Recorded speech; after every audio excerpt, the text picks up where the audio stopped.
பொங்கல் திருநாளுக்குப் பிறகு வரும் இந்த நாள் உழவின் உயிராய் நிற்கும் மாடுகளுக்கான நாள். இதுதான் மாட்டுப் பொங்கல்.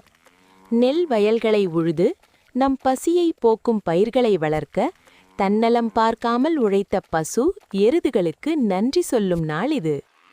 மாடுகளை குளத்தில் குளிப்பாட்டி மஞ்சள் குங்குமம் பூசி கொம்புகளை வண்ணம் தீட்டி பூமாலைகள் அணிவித்து அலங்கரிப்போம். நாமே செருப்பு அணிவது போல அவற்றின் கால்களையும் பாதுகாக்க மண் தடவி மரியாதை செலுத்துவோம். புதிய பானையில் பொங்கல் வைத்து மாடுகளுக்கு படைத்து தலையணங்கி வணங்கும்போது உழைப்பின் மதிப்பு நமக்கு புரியும்.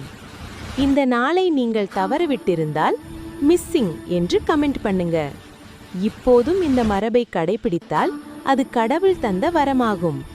God's gifted blessing.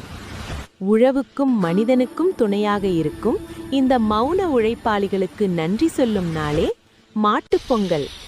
அனைவருக்கும் இனிய மாட்டுப் பொங்கல் நல்வாழ்த்துக்கள்.